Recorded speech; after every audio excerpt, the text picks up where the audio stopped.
Hey everybody, it's Nick here from Greyscalegorilla.com, and in today's video, I wanted to share with you some of the things I did early on in my career that helped me become a motion designer and eventually helped me build and own my own company. Now, I get a lot of questions through email, and it can be time consuming to answer them all in full detail. So I figured what I'd do is turn on the camera, turn on the microphone, and answer them directly to you guys. So stay tuned and let's get started.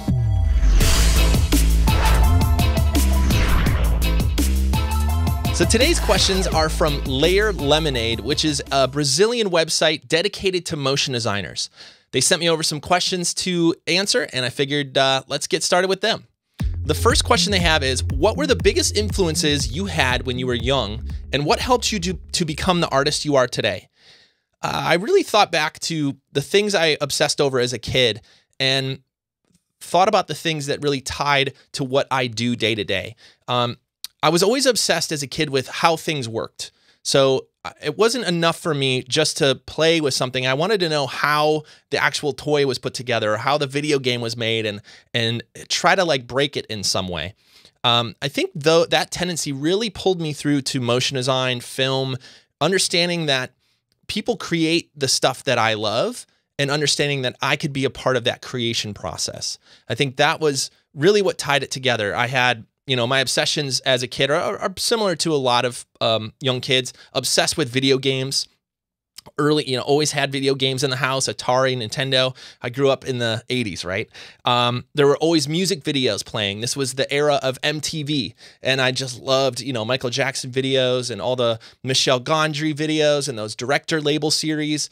All those things influenced me. I think having a computer, this is another one. I think having a computer early on in my life helped me be comfortable around computers, and it helped me understand what was possible. Now, when I was young, I mostly used computers to play games, but I think having that knowledge really helped me make that decision even easier.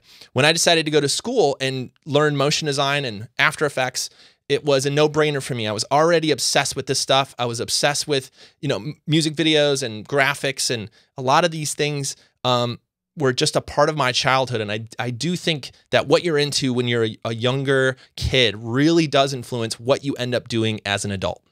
All right, here's the second question. They ask, how did you end up in the creative field?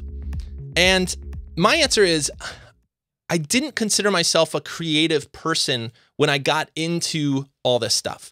I was obsessed with how it worked, not necessarily expressing my art or being an artist or that kind of creative person. It was never in my DNA, my genes to be like, I want to express myself. I don't have those feelings. My feelings and my interests come from how things work.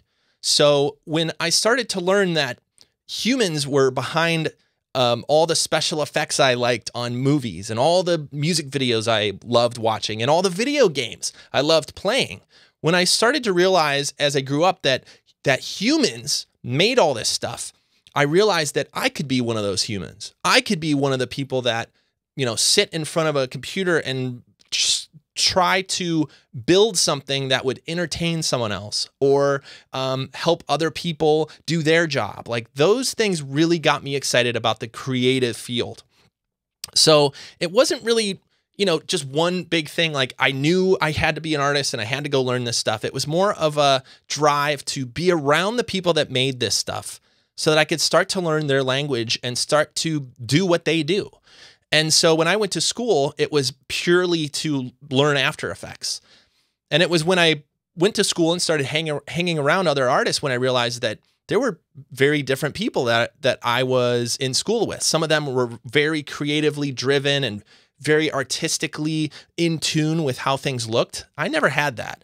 I was a little bit more technical as far as I wanted to learn the rules of how things were physically made. The emotional side of creativity and, design and timing and all that stuff, it took a long time for me to understand that and understand the importance of that. So, for me, being in a creative field was a little bit accidental, but it was also something I knew I wanted to be a part of. I was lucky to have parents who loved their job. And they would come home from their work and talk about how much fun stuff happened at work today and some of the things that they were struggling with, but how they were going to deal with it and how they were going to, fix these problems in their career in a good way, right? There was almost never complaining at the dinner table or the breakfast table about going to work or coming home. So I always had this experience of when I decided to go work, it was from a place of where will I have the most fun and where will I learn the most? And I think that's how I stumbled into the creative field. All right, next question. They ask, you studied film, design, and animation at the Illinois Institute of Art, Chicago. How do you see the exponential growth of specialized online schools, which are cheaper and more affordable compared to the expensive real institutions? Man, I certainly have a lot to say about education. I have to first say that different people learn in different ways. And for some people, the traditional model of going to school, being around all these people, being in a classroom physically will always be a part of education. And for some people, that's a perfect fit. However, I wish that I had access to all the stuff that is out now, all the YouTube videos, all the Vimeo videos, all the forums and the Slack channels and all the stuff that we have access to now if we want to get into this as a career. These things are so helpful and can really speed up the process for somebody that's really hungry, that is a self-starter, that's a self-learner. I think that these tools are amazingly helpful. Now, I am happy that there is a different path for people rather than get into all this crazy debt. I do think school is important. I do think being around other people and being around teachers and being around your classmates that are pushing you is a great experience. But I don't know if it's always worth it monetarily. The debt that you end up with at the end of school is going up and up and up. And the value that you get from that debt is going down and down. Things are moving faster. New software is coming out every new minute. There's a new renderer popping up every 5 seconds. All these things lead to the fact that learning online has to be a part of your learning experience, no matter what you do. So what I would say is that you should learn how you learn. Learn the best way that you can get the information from people that already know it and get it solidly in your head. Different people do this in different ways. Some are more visual, some are more, audio, some are more trying it and doing it until they break it. And some of them are more, perfect students and are just watching and taking notes. There's no right way, but you have to understand what way you learn. And so I'll speak for myself. The best way I learned was by watching other people do it. And so the way I learned the fastest was Total Training VHS tapes. This will date me. I had to learn this stuff before there was YouTube, before there was Vimeo. I went out and bought VHS tapes and watched Brian Maffett show me how to make roller coasters in After Effects. And those videos of watching somebody do it step by step and watching their mouse move was exactly how my brain worked. I was able to not only watch him do it, but he would walk through it and talk about why things were the way they were. So I also had to understand why things were, and not just that it worked. I had to understand the process behind it.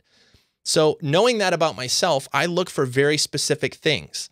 So now, cut to today, Greyscalegorilla is doing more training online and more classroom style training online. And the reason we did that is because we realized that we wanted a place for students not just to watch videos, because I don't think that that's enough. There's hundreds of hours, thousands of hours of free videos and training and tutorials online. I no longer think that that's enough to learn the stuff that you need. So what we're trying to build at Greyscalegorilla is a classroom situation that can try to emulate some of the best things about going to a real school, but to do it online. We're still learning what those things are, but it's a big, big part of what I do at the company right now. So education, I'll say this. It's a huge part of what we do at Greyscalegorilla. It's a huge part of what I want to get better at. So expect more stuff about online education from Greyscalegorilla pretty soon. All right, next question. They ask, tell us about your experience working at Digital Kitchen Chicago and how it helped you grow as a motion designer and as an artist. Working at Digital Kitchen was probably the most prolific part of my career and was the fastest I grew as an artist and as a designer. The ability to be around that level of talent and for me to soak up as much as I could from them was by far one of the fastest ways that I've learned. Being around other people invites, and especially when you become friends with them, right? You're hanging around them all day, you're going to lunch together. It creates at least for me, a very friendly competition where you're all trying to beat each other at this game of design or winning clients or making a more clever turn of phrase for some words in a commercial or making a slightly more interesting way to reveal this type. It became very friendly and competitive friendly in a way that always got to the better answer. So in that way, it made you think constantly, is there a better way? Is there a better way?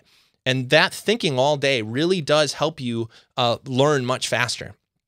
I think it also, being around all those creative people allowed us all to share knowledge freely. We were all on the same team, right? We all worked at the same place. And as we came up with different tips and techniques and software tips and lighting tricks and different, camera things, every time that one person would discover something that worked, within days, the entire office knew. So it was this incredible place to share information and be able to know that the information that you were getting was from trustworthy people that you knew were great designers and great artists. And I could look at somebody and say, wow, that is amazing. Ask them how they did it and know that the feedback that I got was from the person that actually made it. These are the things, by the way, from the last question, talking about education, these are the things we're trying to solve. How do you get more people together to share more information so that the final product for everybody is better? See, I don't believe that if you teach me something that there's any knowledge lost. The best part about education is if you show me something, now we both know it. And I can go show 5 other people and now they know it. And so that's the exciting part for me, not only for this education stuff that we're talking about, but also about working around other people. All right, here's the next question. You once said it's good not to be the best artist in the room. Do you believe that the learning process is accelerated when we surround ourselves with creative people and, of course, technically better than we are? Yes, absolutely. Being the worst in the room was one of the fastest times I learned. This brings us right back to Digital Kitchen, which was the last question. By being one of the worst people in that office, I was able to look out in all these artists and learn directly from them. They were better at typography, color theory, kerning. They were better at composition. They were better at making logos, making briefs. They were better at talking to clients. They were better at editing. They were better, all these skills, right? So I was able to reach out and ask all these talented, smart people how they did what they did. And luckily enough, they were willing to share those things with me. And all I did was put it into practice. And so my number one piece of advice is to always be around somebody that is better than you. Don't ever be the best in the room because it's one of the best ways to learn.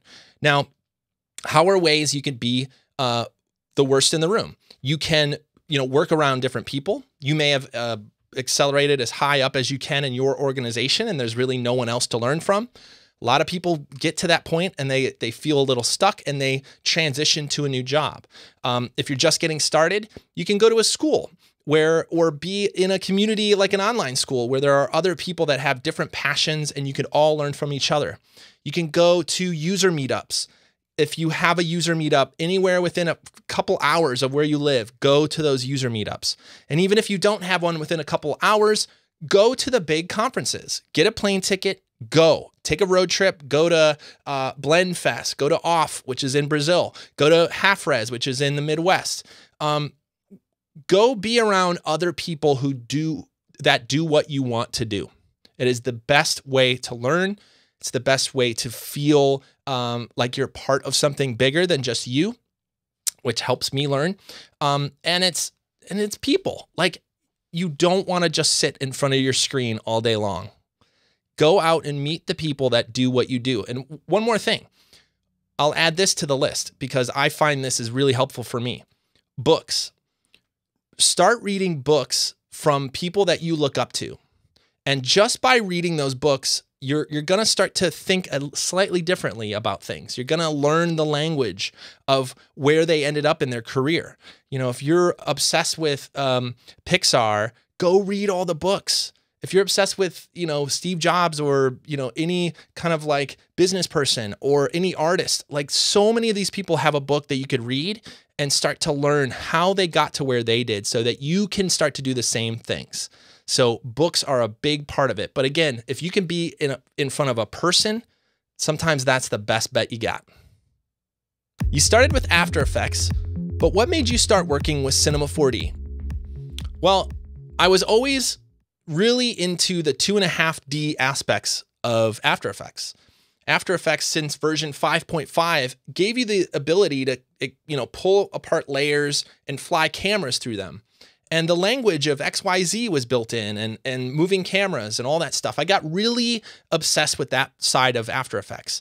Heavily influenced by MK12. I wanted to like fly through posters the way that they did. And so I was getting more and more comfortable with 3D and After Effects. But every time I tried to learn proper 3D, it was too much. It was, you know, too technical. You know, I was told that I had to model everything from scratch. I had no interest in any of that stuff. And it wasn't until I used Cinema 4D that I understood that 3D didn't have to be so complicated. You know, Cinema 4D felt more like it was made by the same people that After Effects, that made After Effects. It was made by, you know, Mac people. It was made by somebody that cared more about the interface and about the user interaction. And I felt like a lot of the other 3D programs were just too technical for my head. That wasn't for me. And so I started exploring Cinema 4D and understanding that Cinema 4D also worked very well with After Effects. They had an exporter that would export all of your layers and models and your renders directly into After Effects, where you can then use the camera and do other things. So once I figured that out, that's all I needed to know. It was easy to use. It implemented well with After Effects, and then I could start learning it. So that's what initially got me into Cinema 4D. But what kept me around was the community. At the time, there wasn't a ton of training online. You know, this was before YouTube and Vimeo. I had to go to places like mograph.net and, you know, start interacting and talking with people like Mike the Monkey over there. And they were willing to share what they knew about this software. And I learned a ton from them. I started to reach out in the Chicago community, learned that there was people in Chicago that were doing this stuff. So it quickly became one of my favorite programs. And to me, a good piece of software is easy to get into, but also gives you the power to do more complicated stuff when you need it. And I think After Effects is a great example of that. And I definitely think Cinema 4D is. Okay, here's another question. When did you create Greyscalegorilla and what motivated you? You know, I always loved teaching. Just learning something wasn't as fulfilling as being able to teach it to someone else. Whenever I learned a trick or saw a tutorial or a video and then I could turn around and show somebody else how I did it, that was very fulfilling to me. So when I had a blog, you know, everyone was making their blog back then. And again, YouTube started coming out, Vimeo came out, people were able to put videos online inexpensively. I decided that what I was going to do was teach people what I knew about photography, what I knew about Photoshop, and what I knew about After Effects. I knew enough about that stuff to make, you know, good looking things. So I figured I could share. I'm in the middle of my career. I could help people. And then people started asking me about Cinema 4D. They go, hey, you also learned Cinema 4D. Can you put tutorials up for that? And I was like, I'm just learning Cinema 4D. You know, I'm not the person that's going to teach you anything. I'm learning right along with you. And it got me thinking about some of my favorite teachers in my career. And some of my favorite teachers weren't the gurus and they weren't the experts. They were literally just passionate learners that had the same feeling that I did, which is they loved to teach. They love to learn and they love to teach. And it really dawned on me that it didn't matter that I knew all of Cinema 4D before I started teaching. If all I could do is save some new Cinema 4D student a couple days or a couple weeks if they watched my video, that's enough for me. So I started making videos. Very simple videos about how to get started with Cinema 4D, and it took off. You know, people really resonated with somebody not trying to talk down to them and just simply say what they knew about the software. And it was a really, really fun time because there wasn't a lot of Cinema 4D training online at the time. And I was, able to basically learn, turn around and make a video. And then everybody that watched Greyscalegorilla knew what I knew. And that was really exciting for me because I think, again, that's how humans grow. That's how people learn. It's not a zero-sum game. By me teaching what I knew, it sped everyone else up and it allowed us all to help each other. I remember comments from people that said, "Hey, Nick, you're doing it wrong. Or there's a faster way to do this." And so in return, I started learning faster simply by putting my videos out online. The community started to form around us. And it was a really exciting time because I could teach what I knew. And again, other people could start to teach me what I didn't know. So now we're back in this situation where I'm not the best in the room, right? There are people watching that are finding faster ways to do it. And we're all in this together. It was really, really exciting time. So Greyscalegorilla as a website was just that. It was just learning. And as I came up with an idea for myself to use in Cinema 4D, I created Lightkit Pro. So in my head, I was never a great lighter. I was never good at making 3D things look great. But my friend Chad Ashley reminded me that I was a good photographer, that I did understand the concepts of lighting and 3-point lighting and rim lights and all the stuff that come along with taking portraits in photography. And so it dawned on me, if I could just recreate the studio lights that I was comfortable with in a photography studio and recreate them in Cinema 4D, then I can use the same processes I would in real life, but apply them to my 3D geometry and then get similar lighting results. The problem was there was no realistic lighting built into Cinema 4D. I couldn't click and get a softbox. So I went in and learned Espresso and learned, the basic parts of visual coding and learned how to package things up and created our first product, Lightkit Pro. Those two things together combined in my head. And I said, well, if I have a product I could sell that will help other animators and 3D artists do their job faster, and I have people that are interested in learning Cinema 4D anyway, we already have this community building, why don't I leave my job for a year? I said, leave for 1 year. If it doesn't work out, you could always go back into the industry and do motion design and get clients and do all that stuff. But I said to myself, I think there's something here. I'm going to leave my job for a year, go full time at this Greyscalegorilla thing. And it worked. The community came together. We started creating other plugins and really building a community of people that are willing to share, willing to help each other. And then we would simply write plugins to help all these people do their job even faster. And so it worked. I was able to bring in Chris and now Chad Ashley, the same person that told me early on and was really a mentor to me, the same person that said, hey, why don't you think of it like studio lighting, is now working at the company. So it's been, it's been a long time since then, but the goals of Greyscalegorilla are still here. They're still very similar. Teach what we know and build tools to help speed up your workflow.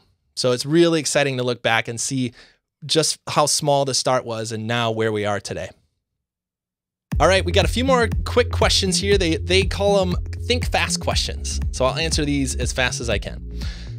All right, first question, PC or Mac? Still Mac. Cinema 4D or 3ds Max? Cinema 4D. Working day or working night? Early in my career, nights. Now, as I become an old man, working days. Pinball or football? Oh, pinball. By far, pinball. Whew, so good. I love a sport that doesn't have 200-pound people yelling and trying to fight you while you're trying to play it. Love that game. Love that game. All right, here's the last question. They ask, any tips for someone just getting started with motion design? Absolutely. You know, first of all, you have to have the passion. You have to be into this stuff.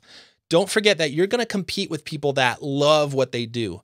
And if you don't have the upfront energy to really dig deep and dive deep into this stuff, you won't last long enough to get good. Second of all is be around other people. Don't learn in a vacuum. Don't just watch videos. Make sure you're going out and discussing these things with other people in the community, whether it's online or in person. And again, pick up books and learn from the people that have been doing this stuff.